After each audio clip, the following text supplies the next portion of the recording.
Hello and welcome to Ophelia Sourdough Creations. If you're a first-time viewer, hello, I'm Lori, and this is my business, making sourdough bread. If you're returning, thanks for tuning back in. Today we're going to be putting together lots of items, getting ready for the market. As you can see there, I'm putting together right now a chocolate bowl. Chocolate is not a huge seller in my markets, and I don't really find chocolate sourdough to be particularly good unless you add inclusions into it.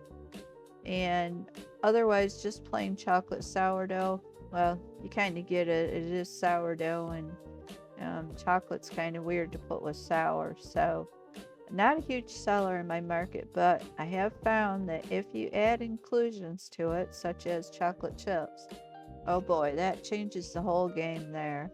And depending on how sweet you make your sourdough, again, helps too. But adding chocolate chips to it pretty much makes it like almost a molten lava cake. So I encourage you to try that if you ever get the opportunity to try chocolate sourdough. Super easy to put together. Just your standard sourdough. Just adding cocoa to it, and again, whatever sugars you like. But this was all done. I woke up early in the morning, and I did have to voice over the whole thing because otherwise I'd get a copyright infringement. I was busy listening to my music, and the only thing I'll tell you so I don't get a copyright strike is it's from the group that I'm listening to is the from the movie The Wizard of Oz, the dog in the movie. So I think if you know, you know. There you go. But I did have my music on pretty loud that morning. I started after my husband went to work and was just totally into it and wanted to keep this video, obviously, of what I was doing and how I was putting it together, never knowing that I would use it today in this video. But as you can see in the background, I've already got 2 pans of my famous chocolate chip sourdough discard bars that I make. Probably one of the best sellers in the market. I can usually cut them up into squares, pretty decent sized squares, but I usually will fit 4 of them into a container and then label them, and I can sell them for about $1 a piece, and they are really good. And I don't have any problems as far as having samples, putting those out as samples, because they immediately, if somebody takes a bite of one, they're like, oh, where are these? I need to buy these.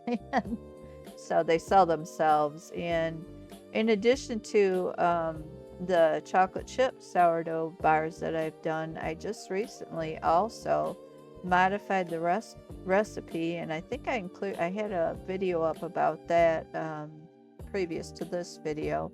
But those chocolate chip sourdough discard brownies came out phenomenal too. They are definitely a rival to the sourdough discard chocolate chip bars you can see in the background. So that is something that I will incorporate into my next market or sale that I do. It came out really good. So we're jamming along here. I'm making up another batch of sourdough bread. This particular bread that I'm mixing up, I believe I made it into cheddar and bacon sourdough mini bowls. And I think that there were 4 of them total. I'll try to include a picture at the end of how they came out. But that was my next creation that I was making. And everything came out really good. I can't even tell you because it was summertime last year. I think it was in late July, early August, perhaps. But it was pretty warm, and Ophelia was in just prime condition for baking. I even started to get low on her, and so you'll see here in a minute that I had to mix up more of her. And I was astounded at how quickly she rebounded and was able to continue on baking. Everything in this particular preparation for the market went off absolutely fantastic.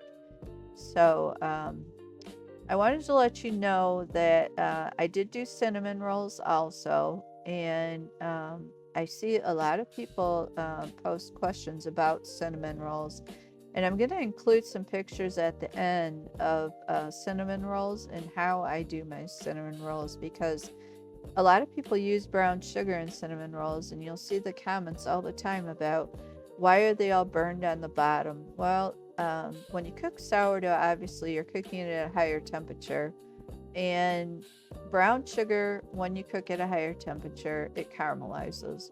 And not only does it caramelize, but it also burns. And so I did a little testing on my own, and I used my husband as my guinea pig as a taste tester. But I mixed up brown sugar cinnamon rolls and made those. And then I also did granular sugar, white cane sugar. And hands down, the white cane sugar cinnamon rolls taste better.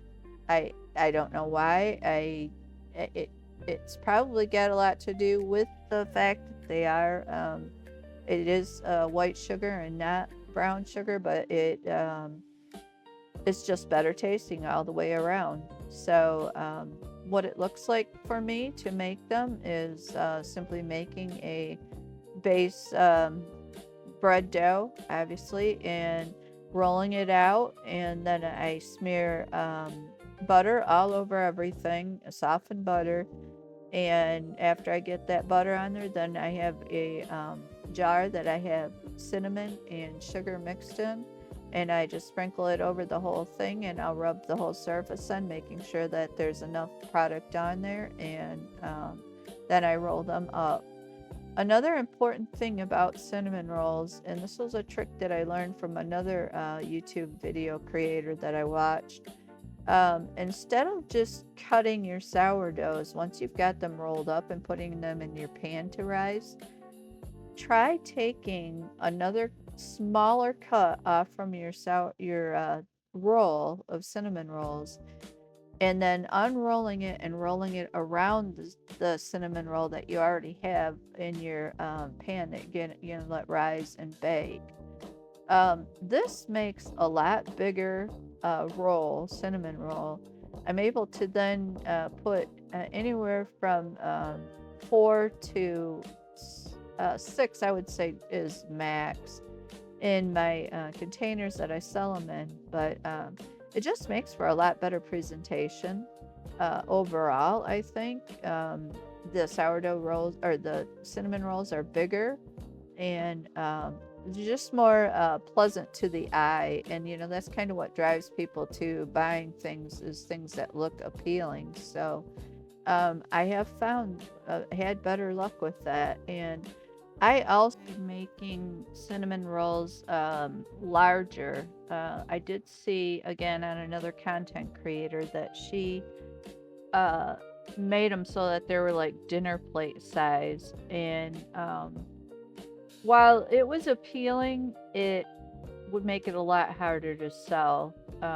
So having them that size and cutting it up and everything was just a lot different.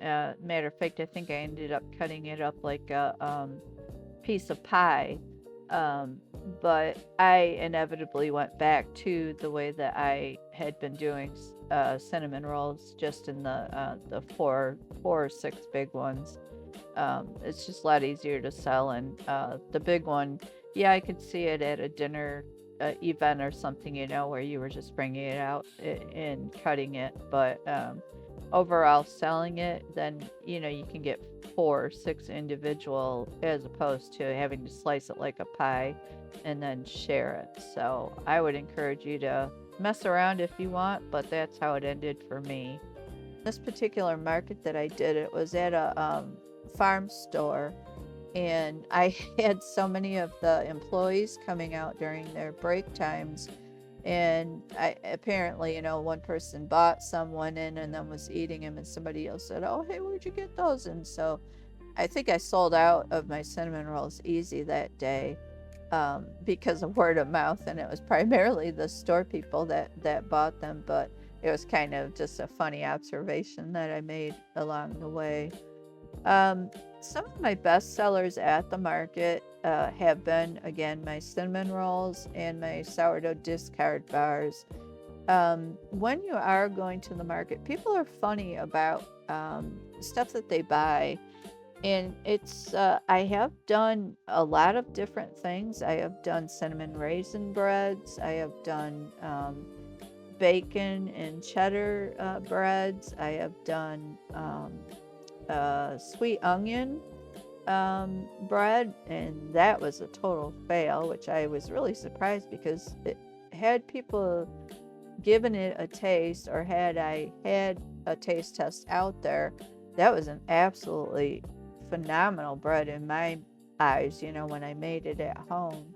And my husband and I tried it, but it wasn't a hot seller. So, it's kind of, you gotta uh, give samples. It's really important because I think that when people taste the samples, then they want to know, well, what is this? What is this? Where can I get this? Or, so I really encourage you to have samples out for your people. And it doesn't have to be a lot. Just so, I will take a loaf of bread and I'll just quarter it, or, not even quarter it up. I'll just make like croutons, so to say, shapes, and people will try it and be like, oh wow, where is this? What is this? So other breads that I've had a lot of success with is my cranberry walnut is a huge seller. Blueberry is a huge seller. And usually the cranberry walnut and the bread, and blueberry bread is, I'll have a picture at the end again, but it's usually like a loaf or a bowl, and those are huge sellers too, again. So a couple other things that I have made that I did not have the opportunity to put in this market because, again, this is evolving as it's almost 6 months later now after the fact. But I've made now these pumpkin moon pies, and oh boy, those are really, really good. And I also just modified my pumpkin moon pie recipe and actually made it into like a carrot cake moon pie also. And that was for my brother's birthday just the last couple weeks ago. And oh, those were really good too. So I knew he liked carrot cake, and when I went to the store, they didn't have any. So I said, you know what? I'm going to do one better and make my pumpkin moon pie. I was going to modify the recipe and make those for him, and oh man, they turned out so good. So it is really easy to modify recipes, especially if you have something that you really like and you already have the bread basics, so just adding something to it. Or in the case of my chocolate chip brownie discard bars that I made, that was simply adding a quarter cup of cocoa to my sourdough recipe and less flour. And that was exactly how I did it. And they just, oh my gosh, they were so good, you guys. I can't even tell you. So anyways, making modifications is not hard. We also have Easter coming up now, and there'll be a picture here in the end again too. That was a big fad last year, was making Easter bunnies out of sourdough. And I did do a sale for the 4th of July, and actually it wasn't even a sale. I had made those sourdough bunnies for Easter time at my mom's house, and I brought a couple over to a friend's house also, but it's just super cute and easy to make.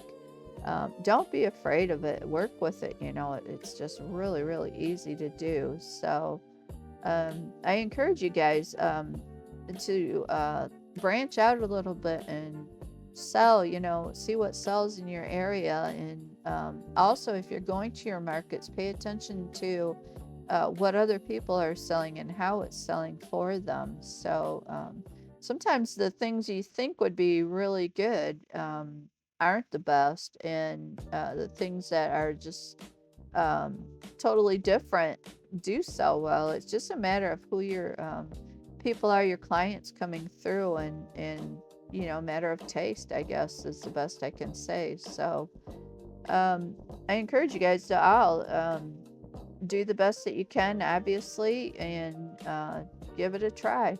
That's all that you can do. So, thanks for watching, and hopefully, if you like this, you'll like it, share it, and subscribe. And we'll have some more content coming out real soon. Thanks again for watching. Bye.